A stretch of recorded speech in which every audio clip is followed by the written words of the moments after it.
আজকে আমরা আইসিটি অধ্যায়ের একাদশ দ্বাদশ শ্রেণীর চ্যাপ্টার তৃতীয় নিয়ে আলোচনা করব। আজকে আলোচনা পর্বটা হয়েছে হেক্সাডেসিমাল থেকে আমাদের অক্টালে রূপান্তর করব। তো আমরা এই হেক্সাডেসিমাল থেকে অক্টালে রূপান্তর করার জন্য প্রথমে একটা হেক্সাডেসিমালের এক্সাম্পল দেখব। তো আমরা প্রথমে আগে হেক্সাডেসিমালের এই এক্সাম্পল লিখে নেই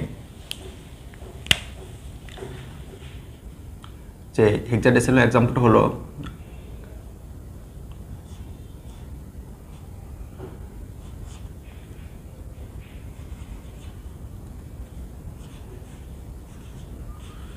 এই যে আমরা একটা এই হেক্সাডেসিমাল একটা সংখ্যা নিয়েছি,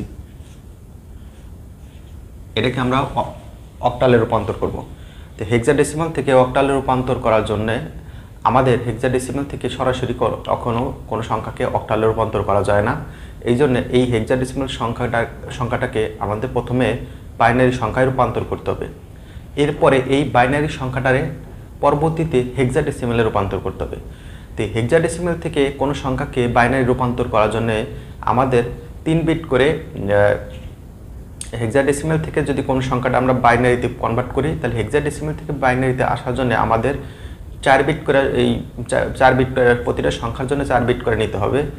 এর পরবর্তীতে আমাদের এই বাইনারি থেকে যখন আমরা অক্টালে করব তখন আমাদের 3 বিট করে নিয়ে সাজানোর পরে আমাদের অক্টাল সংখ্যা পাওয়া যাবে। এখন দেখি আমাদের এই সংখ্যাটার এখানে আছে এ, এরপরে আছে 7, এরপরে আছে আমাদের বি, তারপরে রেডিক্স পয়েন্ট, তারপরে আছে 4, তারপরে আছে 5। এই যে আমাদের যে হেক্সাডেসিমাল সংখ্যাটা আমরা নিছি, এই সংখ্যাটা নিয়ে আমরা সাজানোর পরে আমাদের সরাসরি হেক্সাডেসিমাল থেকে বাইনারিতে রূপান্তর করা যাবে না, এই হেক্সাডেসিমাল থেকে অক্টালে রূপান্তর করা যাবে না। এই জন্যে হেক্সাডেসিমাল এই সংখ্যাটাকে প্রথমে আমাদের বাইনারি সংখ্যাতে রূপান্তর করতে হবে। তো হেক্সাডেসিমাল থেকে বাইনারি সংখ্যায় রূপান্তর করার জন্য আমাদের প্রত্যেকটা সংখ্যার জন্য 4 বিট করে নিতে হবে। তো এখানে আমাদের আছে এ, এই এ যদি একটা হেক্সাডেসিমাল সংখ্যা, এই এর একটা মান আছে, বাইনারি মান আছে, এর বাইনারি মান হয়েছে আমাদের এখানে 1010। এটা হচ্ছে এর বাইনারি মান। যেহেতু আমাদের এই হেক্সাডেসিমাল থেকে আমাদের বাইনারিতে যাচ্ছি, এই জন্য আমাদের প্রত্যেকটা সংখ্যার জন্য আমাদের 4 বিট করে নিতে হবে। যদি 4 বিট না থাকে তাহলে আমাদের 0 দিয়ে 4 বিট ফিল আপ করতে হবে। যেমন 7-এর আমাদের এখানে 7-এর বাইনারি সংখ্যা আছে 1, 3টা 1 আছে আমাদের এই 7-এর বাইনারি মান। তো 7-এর বাইনারি মান আমাদের 3টা থাকলেও এখানে আমাদের এই হেক্সাডেসিমাল থেকে বাইনারিতে আমাদের আসার জন্য এখানে আমাদের প্রত্যেকটা সংখ্যার জন্য 4 বিট করে নিতে হয়। যদিও 3টা 1 আছে 7-এর জন্য, এটাকে 4 বিট ফিল আপ করার জন্য সামনে একটা 0 দেওয়া হবে। তো এখানে বির জন্য আমাদের বাইনারি সংখ্যা আছে, বির বাইনারি সংখ্যা হয়েছে 1000 বা 1011। এরপরে আছে রেডিক্স পয়েন্ট, 4-এর বাইনারি মান আছে 100, কিন্তু 4 বিট ফিল আপ করার জন্য সামনে একটা 0। আমাদের রেডিক্স পয়েন্টের পরে যে সংখ্যাটা থাকবে সেটা 4 বিট ফিল আপ করার জন্য ডানে একটা 0 দেওয়া হবে। আর আমাদের রেডিক্স পয়েন্টের আগে যদি কোনো সংখ্যাকে 4 বিট ফিল আপ করতে হয় তাহলে আমাদের সংখ্যার সামনে 0 দিয়ে 4 বিট ফিল আপ করতে হয়। আর রেডিক্স পয়েন্টের পরে যদি কোনো সংখ্যায় আমাদের 3 বিট থাকে তাহলে 4 বিট করার জন্য ডান দিকে একটা 0 দিয়ে আমাদের এখানে 4 বিট ফিল আপ করতে হয়। যেমন 5-এর বাইনারি মান আছে 101 হচ্ছে 5-এর বাইনারি মান, কিন্তু এখানে আমাদের 4 বিট ফিল আপ করার জন্য ডান পাশে একটা 0 দিয়ে আমরা 4 বিটে পরিণত করলাম। তো এইভাবে আমরা একটা দশমিক সংখ্যাকে এই দশমিক থেকে বাইনারিতে সংখ্যায় আমরা এইভাবে পরিণত করতে পারি যে প্রত্যেকটা সংখ্যার জন্য 4 বিট করে নিতে হবে। কারণ দশমিক থেকে বাইনারি কনভার্ট করার জন্য আমাদের প্রত্যেকটা সংখ্যার জন্য 4 বিট করে নিয়ে যদি আমরা সংখ্যাটা পুরাটা সাজাই, তাহলে দশমিক থেকে বাইনারি, এখানে কিন্তু একটা প্রশ্ন আমাদের থাকতে পারে যে দশমিক থেকে বাইনারিতে যদি কোনো সময় পরিণত করতে বলে, সেই ক্ষেত্রে আমরা এইভাবে সংখ্যাটা এখন সাজালেই আমাদের বাইনারিতে হয়ে যাবে। কিন্তু আমাদের বলছে দশমিক থেকে অক্টাল করার জন্য আমাদের এই হেক্সাডেসিমাল থেকে অক্টালের জন্য হেক্সাডেসিমালের সংখ্যাটাকে আগে বাইনারিতে পরিণত করছি। এখন এই বাইনারি সংখ্যাটারে আমরা এখন এই হেক্সাডেসিমালে এই বাইনারি সংখ্যাটারে এখন অক্টালে পরিণত করব। এজন্য এই পুরো সংখ্যাটাকে আমাকে আগে সাজিয়ে লিখতে হবে। তো এখানে আমরা লিখি কি কি আছে। 1, তারপরে এখানে আছে 3টা 1, তারপরে আছে 0, তারপরে আছে 0, তারপরে আছে এখানে 1, তারপরে 0 1, এরপরে রেডিক্স পয়েন্টের পরে আছে আমাদের 1 0 0 0, তারপরে এখানে আছে 1 0 1 0, 4 12টা আছে। তো এখন এই সংখ্যাটারে আমরা যদি এখন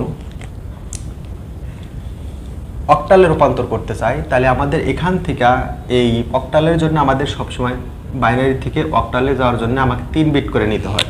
তা আমরা এই রেডিক্স পয়েন্টের পরে থেকে এখানে যদি আমরা 3 বিট নেই, যে এই 3 বিট নিলে আমাদের সংখ্যাটা এখানে আসে, এখানে 3 বিট আসে।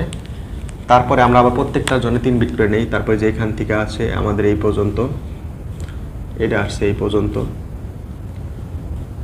3 বিট, আবার এখান থেকে এই পর্যন্ত আমাদের 3 বিট আসছে, তারপরে এখান থেকে আমাদের এই পর্যন্ত 3 বিট করে আসছে। এরপরে রেডিক্স পয়েন্টের পরে আমরা 3 বিট করে নেই, যেখানে 3 বিট আসছে। তারপরে এখান থেকে এই পর্যন্ত আমাদের একটা 3 বিট, তারপরে এখান থেকে আমাদের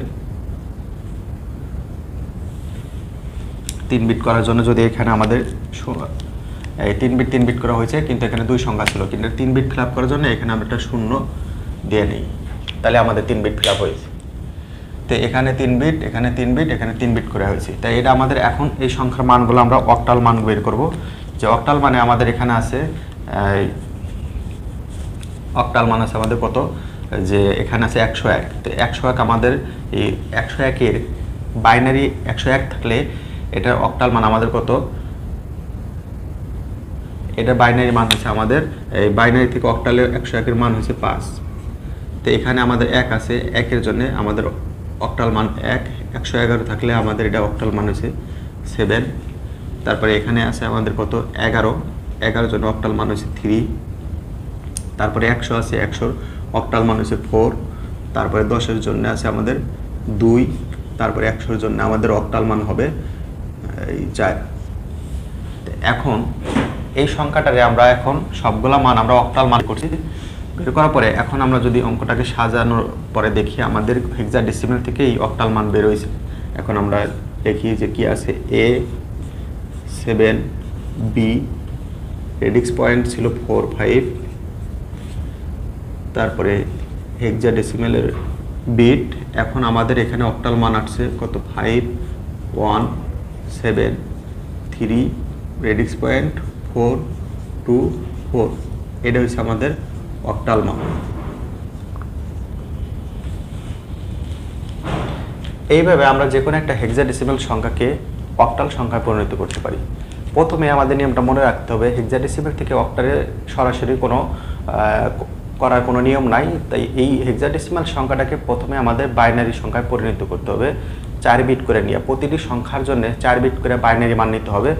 এরপরে বাইনারি মানগুলোকে আবার আমরা অক্টালে করার জন্য 3 বিট করে নিয়ে সাজানোর পরে প্রতিটা মানের বাইনারি মানের আমরা যদি অক্টাল মান বের করি, তারপরে এই মানগুলোকে আমরা সাজানোর পরে আমাদের হেক্সাডেসিমাল থেকে অক্টালে রূপান্তর করতে পারি।